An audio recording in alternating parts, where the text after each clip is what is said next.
El plato del bien comer es más que una guía dietética. Es un reflejo de la diversidad y calidad de los alimentos que los productores mexicanos nos proporcionan.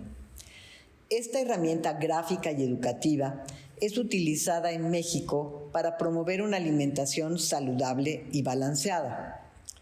Este modelo nutricional divide los alimentos en 5 grupos principales representados en un plato dividido en secciones proporcionales que indican la cantidad relativa recomendada de cada grupo para una comida equilibrada. El primer grupo son las frutas y verduras. Estos alimentos son ricos en vitaminas, minerales, fibra y antioxidantes. Promueven un sistema inmunológico fuerte, mejoran la digestión y reducen el riesgo de enfermedades crónicas como las enfermedades cardíacas y ciertos tipos de cáncer. El segundo grupo son los cereales, granos y tubérculos. Estos son fuente de energía a través de carbohidratos complejos, proporcionan fibra dietética que mejora la salud digestiva y previene enfermedades como la diabetes tipo 2 y otras del corazón. Los cereales integrales son particularmente ricos en vitaminas del complejo B y minerales esenciales. El siguiente grupo son las leguminosas, que son fuentes de proteínas vegetales, fibra, vitaminas del complejo B, hierro y zinc. Reducen el colesterol malo y pueden ayudar a regular el azúcar en la sangre, beneficioso para quienes tienen diabetes tipo 2. También tenemos a los alimentos de origen animal, que proporcionan proteínas completas, vitaminas B12 y D, hierro, zinc y ácidos grasos omega 3.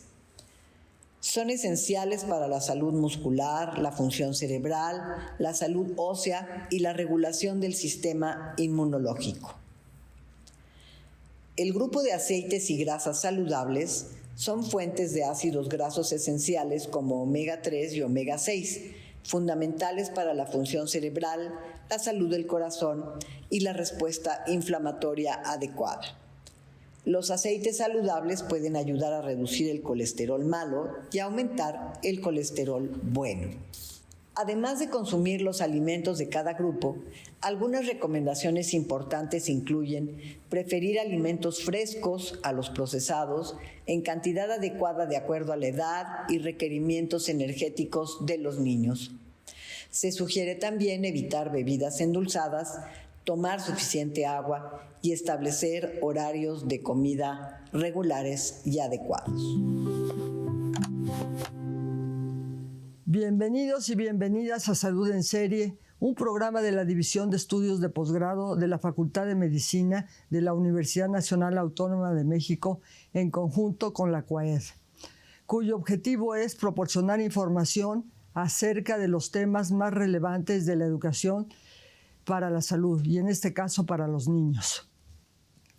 Hoy tenemos el gusto de estar con la doctora Elvira Sandoval Bosch, la cual es nutrióloga clínica, educadora en diabetes, doctora en ciencias de la salud.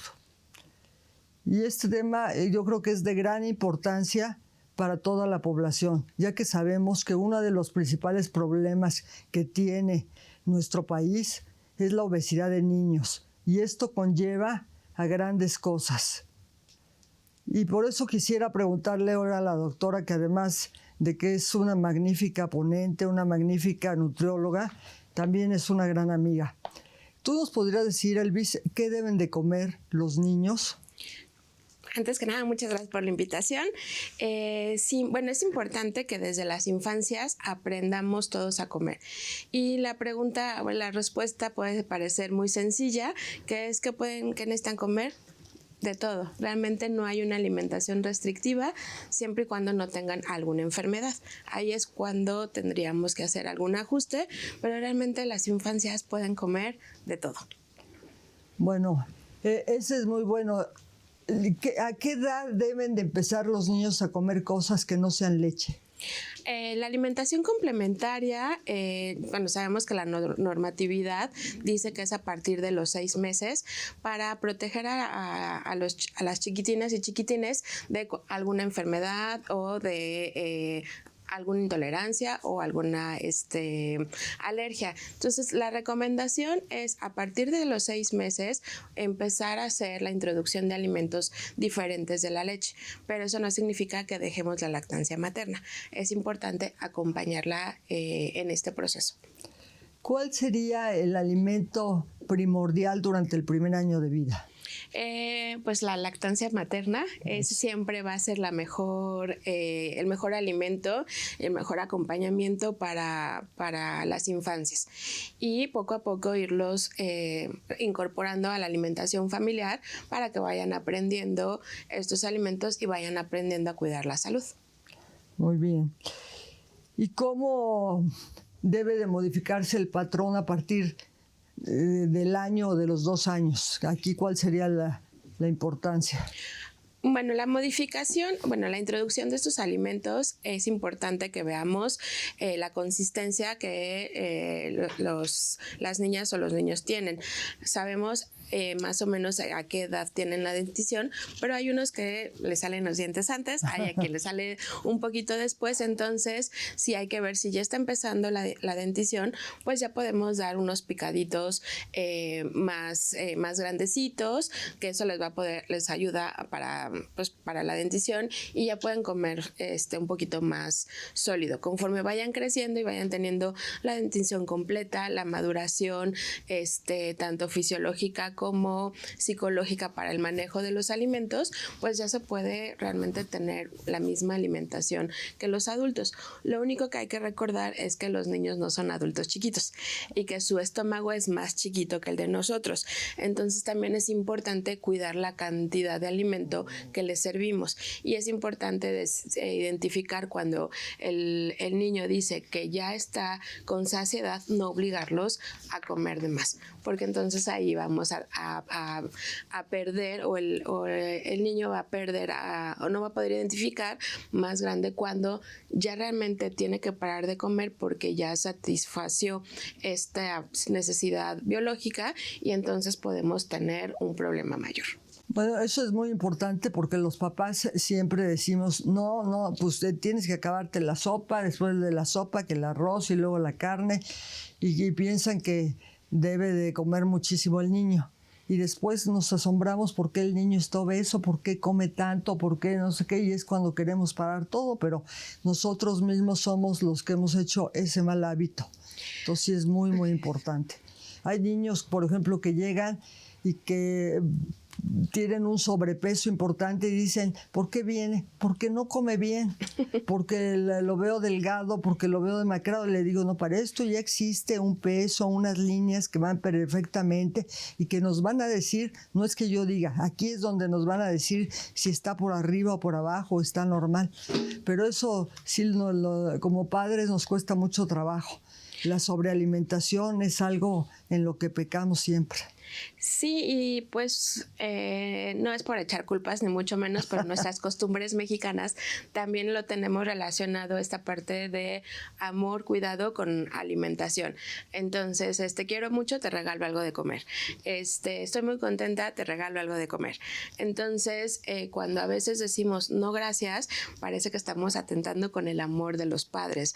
Entonces, también es importante relacionarnos con nuestros hijos de otra manera que no sea a través de los alimentos. Entonces nuestra cultura es muy rica y tenemos mucha variedad de alimentos y podemos tener una buena relación con ellos sin necesidad de condicionar nuestro cariño a través de ellos. Cuando entran a la escuela los niños, ¿cómo se debe modificar la alimentación? ¿O qué? Porque desde luego ya el niño se tiene que parar más temprano, o sea, estos hábitos cambian. Entonces, ¿cómo debiera ser la alimentación? Sí, ese es de los primeros retos que tienen los pequeñines, la escolarización. Y pues bueno, lo primero es buscar la forma de que no se salten el desayuno. Entonces, buscar la estrategia de que desayunen algo antes de salir a la escuela, porque también es muy importante que tengan energía y estos minerales que son muy importantes para el aprendizaje. Entonces, podemos ir recordando que sus estómagos son más chiquitos, podemos buscar alimentos con una densidad energética y proteica un poquito más alta para que ellos puedan alimentarse, puedan nutrirse y puedan hacer su vida en la escuela. Obviamente, como ellos están en crecimiento, pues no podemos dejar que no consuman alimentos de manera frecuente. Entonces, por eso siempre es importante el lunch y es importante que las loncheras o en las cafeterías que hay en la escuela, pues busquemos un lunch de su gusto y que sea saludable. Y obviamente la comida en casa, bueno, si comen en la escuela, igual, y si comen en casa, buscar que las raciones y los alimentos y las presentaciones también sean de agrado de los pequeñitos. Identificar si en las tardes van a tener actividades deportivas o actividades culturales o actividades que le demanden más de energía para cubrir sus necesidades y entonces puedan tener su crecimiento. Y pues como siempre, la merienda en la noche o la cena, y que no cene y luego se duerma, sino que tengan un tiempo para poder merendar, que hagan el proceso de digestión y entonces ya tengan el tiempo para ir a dormir. Yo creo que esto ayuda mucho a los papás a ver cuándo les deben de dar de comer, y que a veces los hacen que cenen muchísimo y luego quieren que se acuesten. Entonces les cuesta mucho trabajo. Si cenan además chicharrón o alguna cosa de estas, pues es tremendo, ¿no? O azúcar. O si les damos mucho azúcar en la noche y queremos que se duerman, pues no va a haber manera que puedan dormirse porque realmente los estamos sobreestimulando. Y si a eso le añadimos esta parte conductual de pantallas, de que pues están viendo alguna serie o están jugando, más el azúcar, pues obviamente los chaparritos no van a querer dormirse temprano. Y por ejemplo, cuando ya pasan adolescentes, ¿cómo debe de cambiar o cómo debe ser la transición de la comida? Bueno, la adolescencia es otro tema importante por lo que implica en sí mismo la adolescencia. Recordemos que la adolescencia tiene que ver esta parte de parecerse a su tribu, a sus compañeros. La diferenciación con los padres también es importante. Entonces, obviamente, la alimentación va a tener un cambio muy grande. Y empezamos también a ser más independientes o a salir ya de casa. Y entonces aprendemos otros patrones alimentarios, que sí, de la amiga, de los amigos. También la disponibilidad de la comida rápida está muchísimo más cercana. Entonces, sí o sí van a cambiar estos patrones alimentarios. Lo importante es que las adolescencias puedan tener a la mano estos alimentos que les ayuden a mantener su salud y que ellos tengan la información para poder tener la mejor elección de los alimentos que hay. Con esto no quiero decir de que coman de todo sin importar, ¿no? Pero que es importante que toda la opción de alimentos que haya, ellos sepan la cantidad y el impacto que puede tener en su salud a corto, mediano y largo plazo. Sí, creo que eso es bastante importante, empezarlos a ser conscientes de qué deben de comer, qué les hace bien y qué no les hace tanto bien. Aunque sea lo que más les gusta, casi siempre lo que más nos gusta es lo que no nos hace tanto bien. Sí, a veces, obviamente, recordemos que los alimentos sí es un placer comer, ¿no? Ajá. Entonces, el tema no es comerlos, sino la cantidad en la que lo comemos y la frecuencia de su consumo. Si a mí me gusta el pastel de chocolate, pues obviamente si me como una pequeña rebanadita cada 15 días, pues lo puedo disfrutar. El problema es que me quiera comer el pastel completo todos los días. Ahí es donde los alimentos no juegan a nuestro favor, sino nos juegan en contra. Y recordemos que uno de los, no me gusta decirle los problemas, pero de las cuestiones que le pasa a la alimentación, que lo que comemos hoy difícilmente el resultado la vamos a ver de inmediato. Nuestros malos hábitos, como los buenos hábitos, se van a ver sus resultados a largo plazo. Entonces, lo que hicimos en la adolescencia o dejamos de hacer en cuanto a alimentación, cuando seamos adultos jóvenes o en caso de las mujeres, bueno, también en los hombres, si se quieren tener hijos, ahí es donde va a ser la primera, el primer evento que vamos a ver como consecuencia positiva o negativa de lo que comimos en la infancia y en la adolescencia. Entonces ahí es cuando nos vienen estas ideas de es que lo hubiera hecho. Por eso es importante acompañar a las infancias, a las adolescencias y a los cuidadores en cuáles son las mejores estrategias para alimentarnos de manera correcta. Tú sí podrías decir que sí es importante, o sea, sí se aprende realmente a comer. Sí. De hecho, bueno, más que a comer, aprendemos a alimentarnos, porque realmente aquí es donde podemos diferenciar que comer es cualquier acto que no es pensado, analizado, sino simplemente lo que busca es llenar el huequito del estómago. Y eso es comer, y pues realmente tenemos el instinto por ser mamíferos de comer. Lo que sí necesitamos aprender es alimentarnos para nutrirnos, que esos normalmente, bueno, que deberían de estar ligados, pero actualmente los tenemos separados. Literalmente comemos, pero no nos alimentamos. Es muy importante pensar que lo importante aquí es la nutrición, ¿no? Justo las dos, la alimentación y la nutrición, dado que esta parte de alimentación tiene que ver con nuestros usos y costumbres, con los alimentos, y ya la nutrición ya tiene que ver con este efecto biológico que pasa en nuestro organismo. Entonces, para tener una buena nutrición, que ya pues prácticamente se hace solita, no tenemos que pensar así de ahorita voy a hacer el ciclo de Krebs, sino ya el mismo organismo sabe qué hacer. Entonces, lo que nos toca a nosotros es identificar cuáles son los mejores alimentos, la cantidad de estos, la combinación de los mismos, para que tengamos una buena alimentación y de esta manera nos podamos nutrir. Y más o menos ¿a qué edad el niño se vuelve tan selectivo con los alimentos? El niño, el adulto, el adolescente, más bien creo que bueno, somos todos. Si le preguntan a mis papás, desde que nací, pero normalmente sí hay una etapa en las infancias que tiene que ver con la neofobia, que es cuando no les gustan las cosas nuevas y entonces solamente les gusta comer lo que conocen. Entonces se vuelve un reto introducir alimentos diferentes. Entonces ahí la estrategia es pues presentárselos de manera repetida en diferentes preparaciones. A veces no es que no te guste la zanahoria, sino si te la dan sobrecocida, pues a nadie nos va a gustar la zanahoria de esa manera.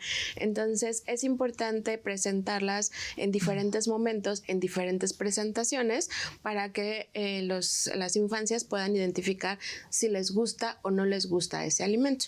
Entonces, realmente, si tenemos la disponibilidad y la exposición a los alimentos, vamos a aprender a comer de todo. Si desde casa somos selectivos y los papás son selectivos, va a ser mucho más fácil que los niños sigan esos patrones.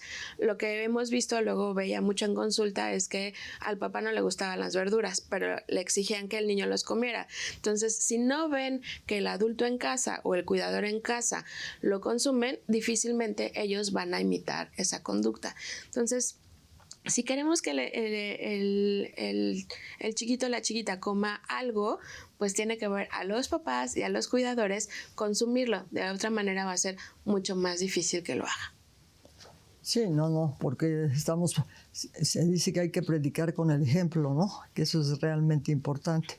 Y si le dices que se coma esto y tú estás haciendo una cara de fuchi, entonces es lo que sucede cuando van al pediatra y le dicen, oye, él tiene que comer eso, pero eso es horrible. Y entonces se hace una cadena y entonces no se transmite de una manera buena a los niños. Así es. Y aquí, por ejemplo, ¿cuáles serían tus tips o las reglas para que un niño coma mejor? Pues bueno, con la alimentación, en cuanto a reglas, pues va a depender de cada familia y depende del apetito de cada niño. Hay niños que cuando yo estudiaba les decían que son gourmet, que pues comían más lento, como que se veía que disfrutaban la comida, y cuando tiene uno prisa, no le cae muy bien a ese tipo de infancias, o hay los que no disfrutan la comida y son unas aspiradoras, ¿no? Entonces es importante identificar identificar, conocer cómo son nuestros niños para poder identificar cuál es la mejor estrategia. Pero lo que sí siempre debemos de recomendar es que en cada tiempo fuerte de alimentos, es decir, desayuno, comida y cena, tengamos la mayor grupo de alimentos, es decir, que haya productos de origen animal, que haya verduras y que haya cereales. Y de esta manera vamos a ir buscando este equilibrio de nutrientes que necesitan. Y ya en las colaciones, el número dependerá de las actividades complementarias en la edad en la que se encuentra, pues ya podemos utilizar solamente 2 grupos. Puede ser el de frutas, verduras y acompañarlo con alguna proteína o con algún otro grupo de alimentos. Entonces, y sobre todo ver a nuestros hijos qué les gusta y cómo les gustan las cosas. A veces se hace complejo y queremos que todos tengan las mismas formas de alimentación, pero cuesta un poquito más de trabajo.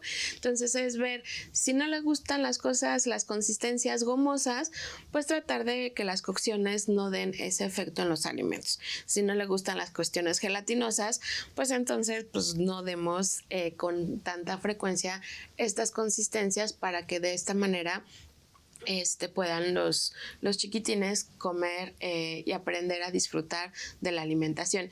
Y sobre todo que el momento de que se compartan los alimentos sean momentos cordiales para disfrutar, para compartir, evitar que haya pantallas, evitar discusiones en la mesa, o que ahora que estás aquí aprovecho para decirte todo lo que no has hecho en tu vida o regañarte porque en matemáticas no te fue bien. Entonces eso también es muy importante para poder disfrutar de una buena alimentación. Sí, muy, muy importante la cordialidad en la mesa, la costumbre, los horarios. Yo creo que eso es algo que los va creando buenos hábitos en los niños.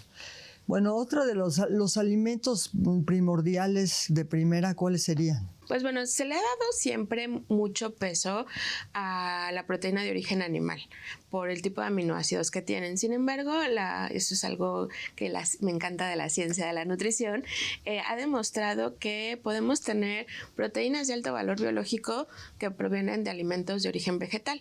Entonces, lo que necesitamos es que los alimentos que nosotros consumimos tengan estos nutrientes en cantidad necesaria. Entonces, puedo consumir la proteína desde la fuente animal, pero también puedo tener estrategias para obtener la proteína de origen vegetal. ¿Por qué es tan importante la proteína en esta etapa de la vida? Por el crecimiento. Entonces recordemos que esta etapa es para llegar a la estatura, la maduración y demás, y por eso necesitamos esta estructura. Pero si no tenemos la energía suficiente, pues aunque tengamos toda la estructura, no vamos a poder crearla. Entonces por eso también es importante no olvidar a los alimentos que tienen carbohidratos, como los cereales, como las verduras y las frutas, porque es lo que va a hacer que las niñas y los niños puedan realmente crecer y también puedan hacer las actividades cotidianas. Y a veces dejamos al final las grasas, pero no porque sean malas, sino porque tienen otro efecto, y sobre todo cuando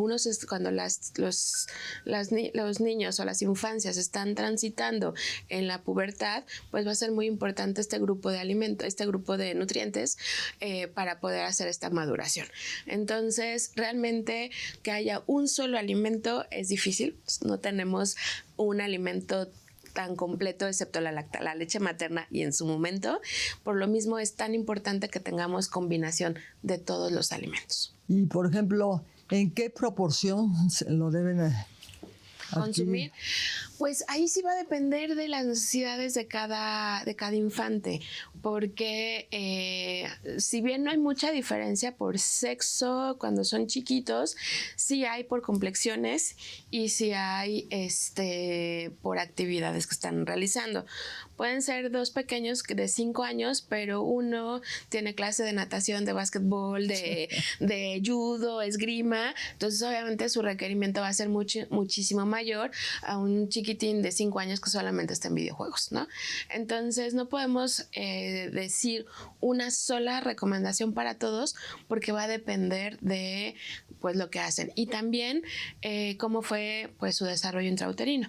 Sabemos que si fue prematuro va a tener un desarrollo diferente y unos requerimientos muy diferentes que un bebé o un niño que nació a término, ¿no? Entonces por eso es importante ver al niño o a la niña para poder darle las mejores recomendaciones para su crecimiento y desarrollo. Es difícil, yo creo que ver cuál es el justo medio, ¿no? Pero bueno, yo creo que en los 3 horas de alimentos pues, se puede complementar. ¿Qué opinión tienes de los niños veganos y vegetarianos? Que ahora está tan de moda y que se cree que es lo mejor. Y ellos, cuando hablo con los papás, te lo dicen tan convencida que la verdad es muy difícil interferir en eso. Pues sí, cada vez el significado del vegetarianismo, del veganismo, va teniendo más fuerza. Recordemos la diferencia del veganismo al vegetariano. El veganismo ya es una forma de vida. Tiene que ver no solamente de la elección de los alimentos, sino también de lo que uno usa, de lo que uno viste, y está más relacionado con evitar el maltrato animal y con la explotación de estos productos.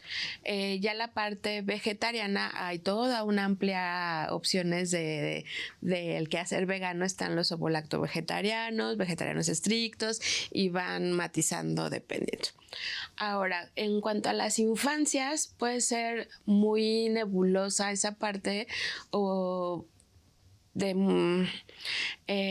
difícil decisión, porque obviamente los papás son los que al final del día son los cuidadores de los niños y si ellos están convencidos de eso va a ser difícil convencerlos de lo contrario, pero sí es importante ahí apoyarnos en las curvas de crecimiento para ver cómo está funcionando ese patrón alimentario. Sí sabemos que los veganos o estrictos o los vegetarianos estrictos sí van a tener deficiencias de ciertos nutrientes y va a ser importante suplementarlos por la naturaleza de la alimentación. Ya hay suplementos veganos que van a ayudar a esto, ¿no? Desde la parte de la ciencia, aquí tenemos 2 aristas, ¿no?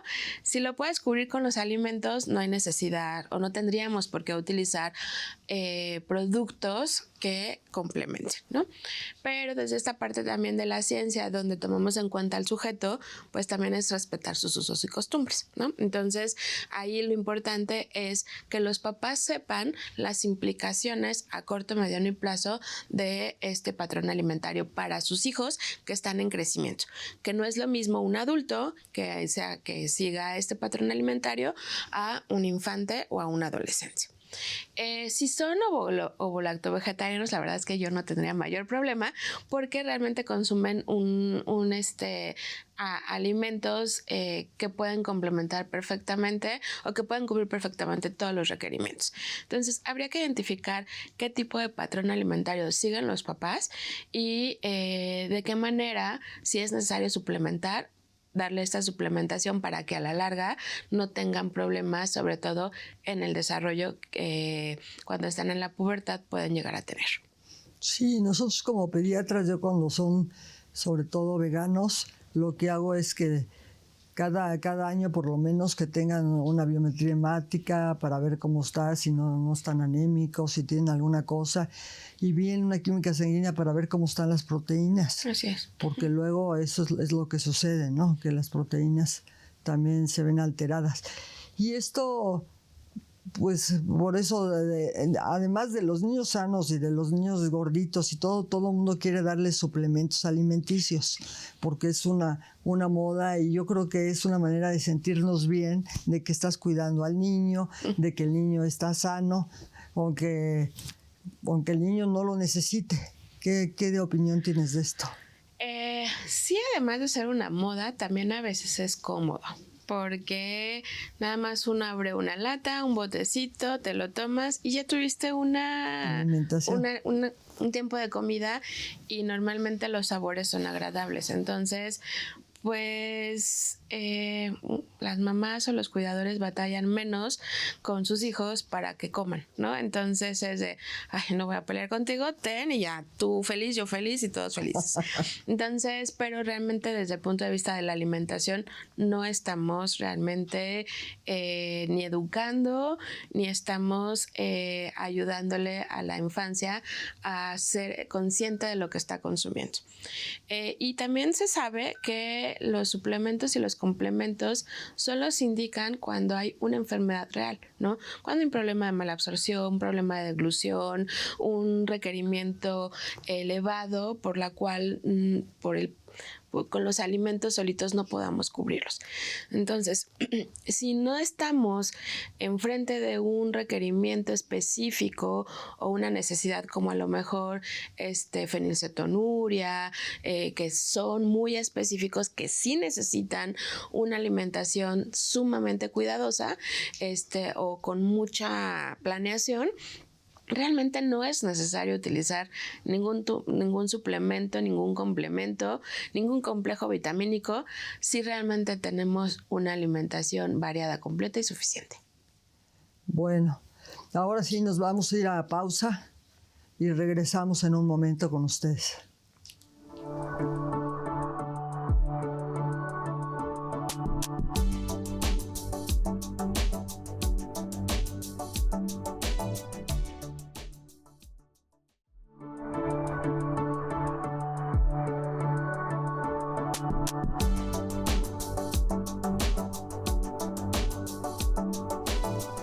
Bueno, nuevamente ya estamos aquí, pero te quería preguntar de una manera más específica, los niños que hacen un deporte todas las tardes o las mañanas, que tienen mucho más cosas de alto rendimiento, ¿qué dieta deben de tomar o deben de tomar algún suplemento o cuál sería la alimentación ideal en estos niños? Claro, es importante esta parte de diferenciar, porque a veces pensamos que por hacer 1 hora en la tarde de actividad física, ya somos deportistas de alto rendimiento.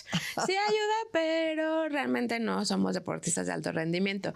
Ya cuando estamos pensando en niños, adolescentes, que son parte de un equipo olímpico, preolímpicos, o que están pensando en los futbolistas, que están en fuerzas básicas, bailarinas, por ejemplo, que van hacia la parte profesional, ahí sí necesitamos identificar el momento de vida en el que se encuentran, si estamos cerca o no de un brote de crecimiento, de maduración, y ver cómo está su crecimiento que sea armónico.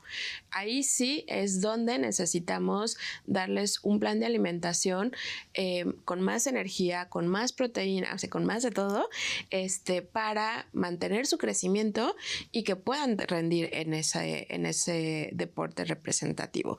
A veces pensamos nada más en natación o nada más pensamos en deportes de contacto, de conjunto, pero luego se nos olvidan los bailarines, las gimnastas, que también son de alto rendimiento, que necesitan mucha energía, pero necesitan cuerpos espigados.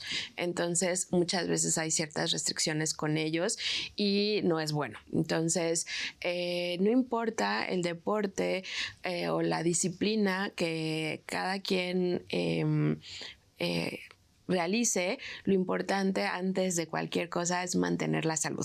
Entonces, por eso es muy importante que siempre estos grupos estén acompañados del pediatra, del nutriólogo o nutrióloga, para que tengamos ese cuidado, que su actividad física no está comprometiendo su salud ni su crecimiento y desarrollo. Yo creo que esto es muy, muy importante y sobre todo poder orientar a los papás cuál es lo correcto, ¿no? Así es. Y aquí una de las preguntas es cuando te dicen, ¿está realmente comiendo bien? ¿Es suficiente la cantidad que come? Aquí esta parte complicada. Es que es muy subjetivo si es suficiente la cantidad, porque es de acuerdo a quién, ¿no? Si es yo que a lo mejor prefiero comer poquito a cada ratito y veo platos muy grandes, entonces puedo decir es demasiado. y si junto todo lo que como a lo largo del día, pues a lo mejor es la misma cantidad. Entonces, decir si es suficiente, pues va a depender de la persona. Con las infancias y con las adolescencias, la forma de saber si es suficiente es que crezca de manera adecuada a su complexión y obviamente a su herencia, ¿no? Que pueda mantener la parte académica con la parte social, con la parte de la actividad física. Que no se duerma en clase, que tenga energía para hacer más cosas. Ahí es cuando vamos a ver que es suficiente, que no se queda con hambre o que no se siente tan lleno que no se pueda mover. Entonces, realmente la suficiencia tiene que ser a la par de quien consume como del seguimiento del control en salud para ver si realmente es suficiente.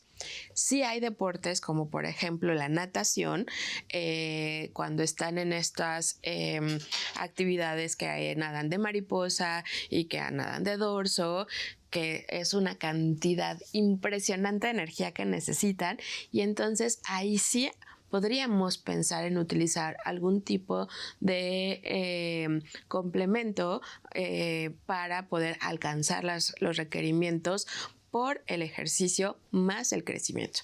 O sea, nunca debemos de olvidar que las infancias están en crecimiento y cualquier restricción que tengamos les vamos a quitar esa posibilidad. Entonces, o les vamos a afectar de alguna manera esa parte de su vida. Entonces, nunca hay que dejar de olvidar esa parte y ser restrictivos aún en chaparritos con obesidad. Hay que tener mucho cuidado. Quizá hay otras estrategias que son más importantes antes de la restricción de alimentos para cuidar la salud de las y los chiquitines. Así es.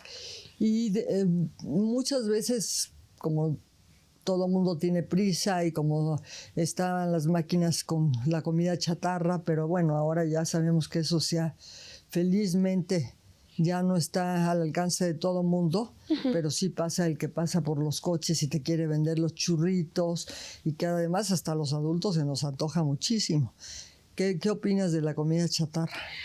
Bueno, de entrada, pues pensar que es comida, desde ahí yo creo que es importante darles el nombre que les corresponde. No es comida y no es un alimento, es un producto, ¿no? Entonces, desde la forma en que nombramos las cosas nos puede ayudar a saber si es bueno o no. Entonces, si yo estoy hablando de un producto parecido a algún alimento, entonces ya estoy viendo que no es un alimento. Entonces, desde ahí es recordar que todos esos productos ultraprocesados, la llamada o mal llamada productos chatarra, pues no son alimentos, son productos que tienen sabor, que tienen color y que me van a llenar, ¿no? Entonces lo único que va a hacer es voy a comer, pero no me va a dar algo más que eso. Entonces, ¿cuál es el problema de estos alimentos? Que saben rico. ¿Cuál es el problema de estos alimentos? Que los encuentro muy fácil. De estos productos, perdón. ¿Cuál es el problema de estos alimentos? Es que son fáciles de llevar. Entonces, si yo tengo hambre o tengo antojo, pues nada más tengo que hacer así para encontrar este tipo de productos. A medida que esto cambie y que yo pueda hacer así y tener alguna colación de jícama, las jicaletas, por ejemplo, que son buenísimas, y son una muy buena opción. A medida que cambiemos eso, nuestra alimentación y nuestros entornos alimentarios van a mejorar. Otra de las cosas es cuáles son realmente de las enfermedades que se pueden prevenir con la alimentación. Pues todas. Realmente de aquí la importancia. Hasta ahorita no hay ninguna enfermedad relacionada que la alimentación y la nutrición no tenga un efecto, ya sea para su prevención o control. Justo hace poquito tuvimos unas jornadas en la licenciatura donde se habló de la expresión génica de los alimentos, ¿no? Como lo que uno consume, los alimentos que se consumen pueden o no hacer que un gen se exprese y tengamos un efecto, ¿no? Entonces tenemos pues no sé si ese poder en nuestras manos de poder prevenir enfermedades al arte más grande con alimentarnos bien desde pequeños, y es algo tan sencillo como es el consumir los alimentos lo más natural posible. Sí, eso sería lo ideal, pero por ejemplo, los niños anoréxicos. Bueno, normalmente ya estas enfermedades o alteraciones de conducta alimentaria, no normalmente sabemos que tienen un trasfondo psicológico. Entonces ahí habría primero que identificar cuál es la razón por la cual tenemos tan mala relación con el alimento, que me vuelvo restrictivo, que no como, porque le tengo miedo a los alimentos. Por eso mencionaba hace ratito de lo importante es tener una buena relación con mi comida y una buena relación con la familia y el entorno y los alimentos, porque se sabe que estos trastornos de la conducta alimentaria tienen que ver con exceso de control, con compensación y demás. Entonces hay que identificar la causa psicológica por el cual se están restringiendo las infancias. Desgraciadamente, si regresamos o retomamos esta parte de deportes de alto rendimiento, por ejemplo, bailarinas de ballet, gimnastas, artísticas, que necesitan cuerpos espigados porque así lo pide su deporte, pues obviamente las mujeres tenemos curvas, entonces se quiere detener ese desarrollo para que tengan más tiempo en el deporte y pueden presentarse este trastorno de la conducta alimentaria, que son de los más comunes desgraciadamente en las infancias o en las adolescencias tempranas.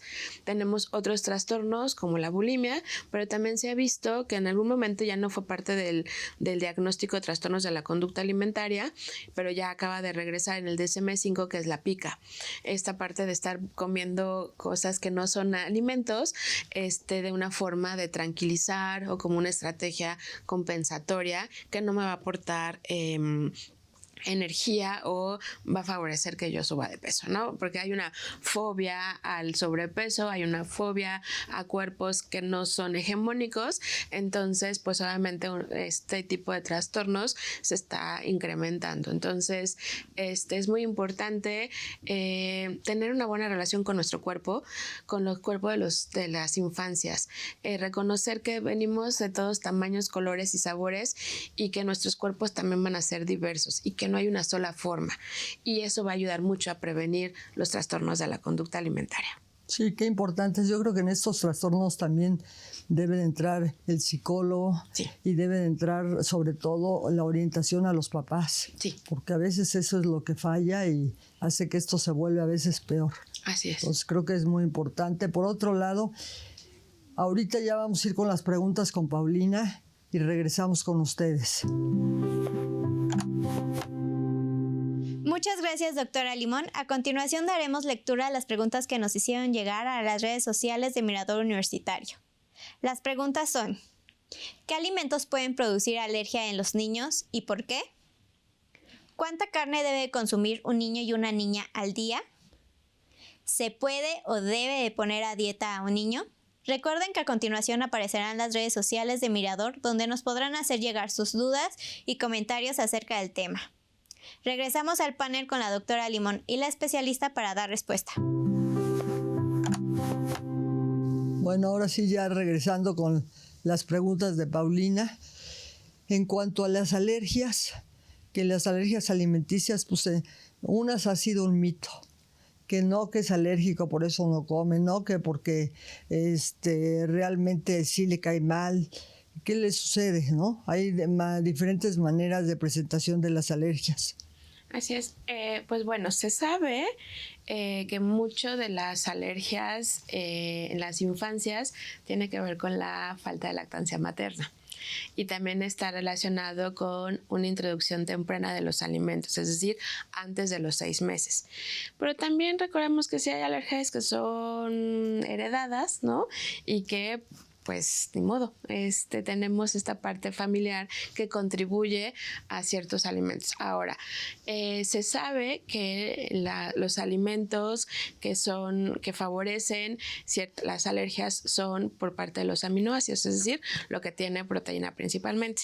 Por eso es tan común las alergias a la proteína de la leche de vaca. ¿Y por qué somos alérgicos a la proteína de la leche de vaca? Porque es una especie diferente a la nuestra. Entonces, pues es normal que hagamos esta alergia, aunque también a veces se le dice alergia, pero es intolerancia. Entonces, hay que identificar realmente a qué nos estamos enfrentando, ¿no? Como bien lo decía, a veces la sintomatología, los signos son muy parecidos y entonces, pues es más fácil decir que es alergia que intolerancia, ¿no? Entonces, por eso es importante. El huevo es muy alérgeno, o bueno, ha sido de los más que ha producido más alergias porque es de los alimentos que tienen más aminoácidos y sobre todo tienen estos aminoácidos con azufre y estos son los que se ha relacionado con la parte de alergia. Entonces, pero pues bueno, no quiere decir que todos vamos a presentar esa alergia y que todos los alimentos van a tener esta situación. Por ejemplo, también están los alimentos, la alergia a la miel, que uno decía, bueno, pues ¿qué proteína tiene la miel? Sí, la miel tiene aminoácidos, tiene proteínas en pequeñas cantidades, pero sí tienen y efectivamente eso es lo que nos favorece tener esta alergia, ¿no?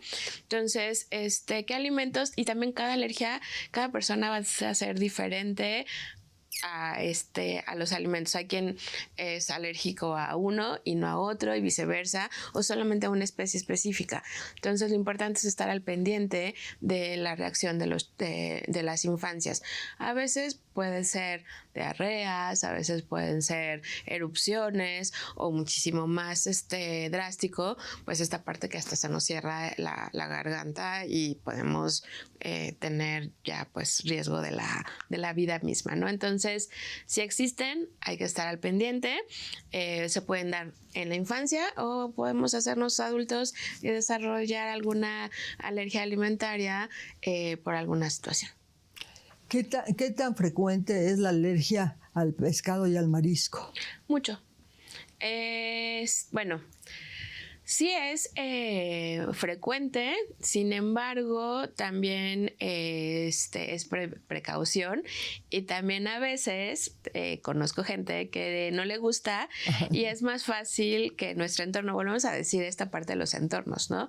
De que si yo llego a la comida familiar y hicieron pescados y mariscos y yo salgo con que no me gusta, pues me van a ver feo, pero si digo soy alérgica, van a decir pobrecito, entonces van a respetar, ¿no? Entonces sí, a veces se convierte en una forma de salir de alguna situación, pero sí, las proteínas de los productos del mar son bastante, las personas pueden ser más susceptibles a desarrollar este tipo de alergias. Y ahora que hay tanta idea de por ejemplo, de que las nueces y las almendras y todo eso es buenísima, es una alimentación muy buena, también se ha visto que hay muchas alergias, ¿no?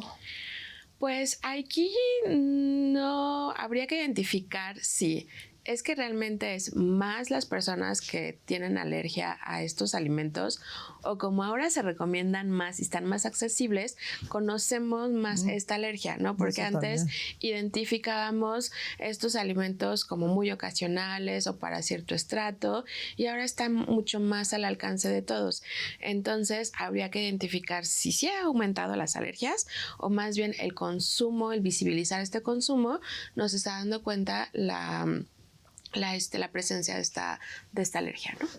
Digo, aunque también una cosa de las alergias se ha visto hacia los colorantes, claro, y a todos los embutidos, envasados, todas estas cosas que ahora se ha visto que tienen mucho más problema de alergia que a lo mejor otros alimentos, ¿no? Claro, se sabe que tanto los colorantes como los emulsionantes y algunos estabilizantes que se utilizan en la industria alimentaria justo para estos productos ultraprocesados están muy relacionados con alergias. Entonces, por eso también la recomendación es de no tenerlos tan disponibles, sobre todo para las infancias, ¿no? Porque a veces puede ser que no haga la alergia al primer al primer bocado, sino es a la frecuencia. Hay alergias muy sensibles que hasta por verlo, tocarlo, uno reacciona, pero hay alergias que son un poquito menos reactivas y entonces podemos tener más contacto con este alérgeno, ¿no? Entonces, sí, es importante identificar cuáles son los ingredientes de los productos para poder identificar la posibilidad de hacer una alergia. Sobre todo los colores amarillos, los colores rojos son los que se han relacionado más porque están con anillos aromáticos en su producción y son los que favorecen este tipo de reacciones. Entonces, por eso regresamos a que la alimentación, lo más natural, lo más cercano a cómo está en la vida, es la mejor forma de consumir los alimentos. Otra de las preguntas que nos hacen es ¿qué cantidad de carne se debe de ingerir? Como tal, la cantidad de carne, así no es de ni 100 gramos, 20 gramos, 80 gramos, va a depender de cuál es nuestra fuente durante todo el día. Entonces, normalmente, como lo mencionábamos, la cantidad de carne que consumimos es para garantizar que haya suficientes aminoácidos y proteínas. Entonces, pues va a depender de si consumo leguminosas como frijol, lentejas, habas, garbanzos, qué otros alimentos consumo para poder decir cuál es la cantidad recomendable de un alimento en sí mismo, ¿no? Entonces, más bien aquí la invitación a la persona que nos hizo favor de dar esta pregunta es que se acerque con el nutriólogo o la nutrióloga para que haga la evaluación completa de cuál es el requerimiento de su pequeña y entonces identificar realmente para ella o él cuál es la recomendación de carne, ¿no? Entonces, de manera así muy general, pero muy general, para no dejar sí un dato como referencia, sabemos que no necesitamos más de 100 gramos de carne al día, no. Y en los niños podemos consumir a lo mejor un poquito menos, sobre todo si estamos consumiendo, como lo decía, leguminosas. Entonces, o sobre todo sigo tomando leche o yogurt, no voy a necesitar tanta carne. Entonces, esa es una forma de sobrealimentar porque tenemos en el imaginario que solamente la carne nutre y no todos los alimentos nos pueden nutrir. ¿Y qué pensaríamos en cuanto a la carne del pescado, el pescado o el pollo o la carne? ¿Esto qué diferencia tendría en la calidad alimenticia? Sí hay diferencia, pues obviamente las especies son diferentes, viven en diferentes lados y se alimentan de diferentes cosas y por lo tal su carne su carne va a tener diferentes características, ¿no? Entonces, ¿cuál es la característica, por ejemplo, de las carnes rojas y por qué de repente se favorecen más? Es por el tipo de hierro que tiene, que es un hierro muy fácil de absorber. Entonces, eso nos ayuda mucho. Pero no quiere decir que es el único alimento que lo tenga, ¿no? Tenemos otros alimentos que también tienen hierro y como las hojas verdes que complementando con un medio ácido, es decir, comer lechugas o espinacas con naranja, tenemos una disponibilidad de hierro muy buena como si fuera producto de carne roja, ¿no? Por mencionar alguna estrategia.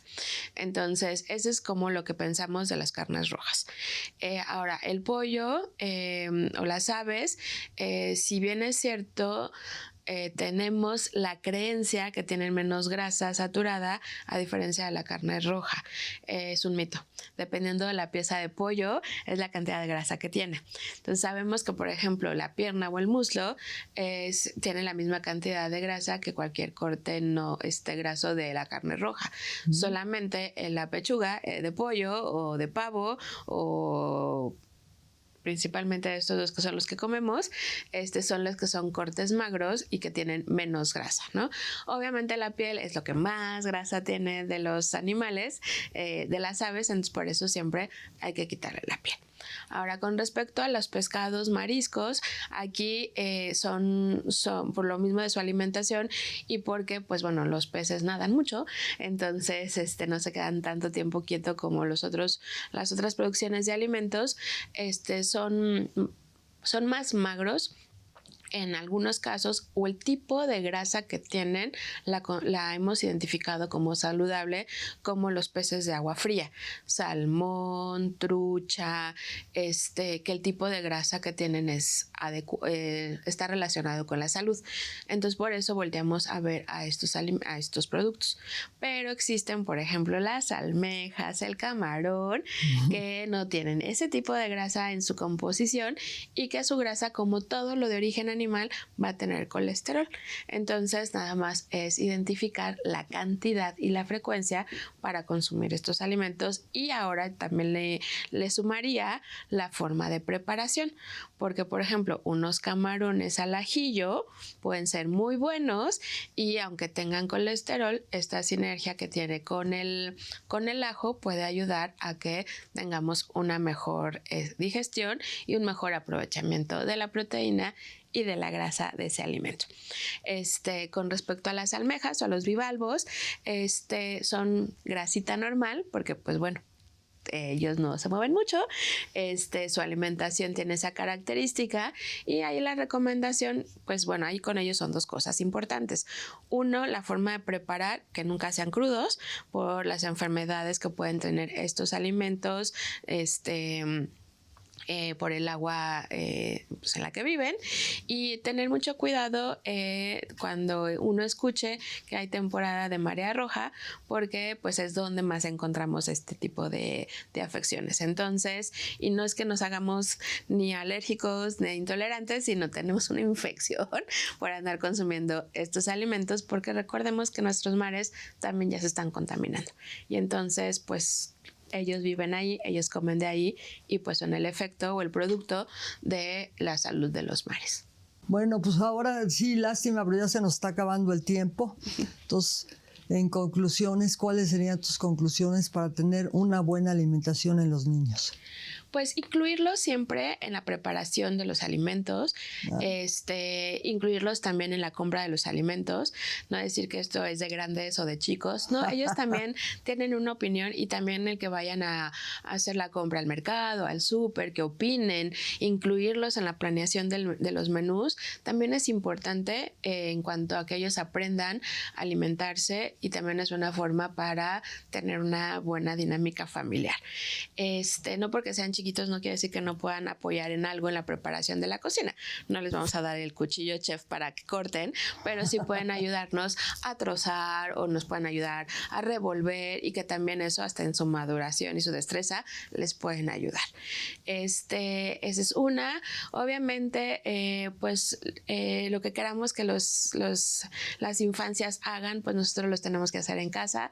Si queremos que los chiquitines tomen agua, que también hemos hablado mucho del agua, pero también es importante que ellos aprendan a que la mejor forma de hidratarse es con agua, no con refresco, no con sueros, sino con el agua simple. Entonces, si nosotros queremos que ellos tomen agua simple, nosotros también tomar agua simple junto con ellos, y que ellos identifiquen cuando tienen sed, cuando tienen hambre, diferenciarlos para que puedan realmente elegir de la mejor manera. Tener una buena relación con los alimentos. No hay ningún alimento bueno o malo, los productos son otra cosa, pero los alimentos, lo que son naturales, en sí mismos no son malos, sino en la forma, la frecuencia en que los consumimos. Recordemos que los productos ultraprocesados no son alimentos, y no nos van a alimentar ni realmente nos van a aportar nada. Y otra recomendación: entre más colores hay en los platos, entre más variabilidad, tendríamos una mejor alimentación y tendríamos una mejor nutrición. Y sobre todo recordar que la lactancia materna es el mejor alimento de nuestras infancias, y nos van a proteger para un sinfín de enfermedades en la infancia, en la adolescencia, y aunque no lo creamos, también como adultos y adultos mayores, si nos lactaron, vamos a tener la protección y el efecto todavía de esa lactancia materna. Entonces, no la dejemos al lado, busquemos esa estrategia para poder tener esta lactancia materna estos 2 años, que nos van a ayudar mucho para prevenir enfermedades. Muchas gracias. Ya llegamos al fin de este programa. Creo que ha sido de gran utilidad para todos los que escuchen cómo alimentar a los niños, cómo queremos que sean más sanos, cómo queremos que sean unos adultos que tengan menor carga de enfermedad. Muchas gracias a ti, a la CUAED y a todos por llevar a cabo este programa.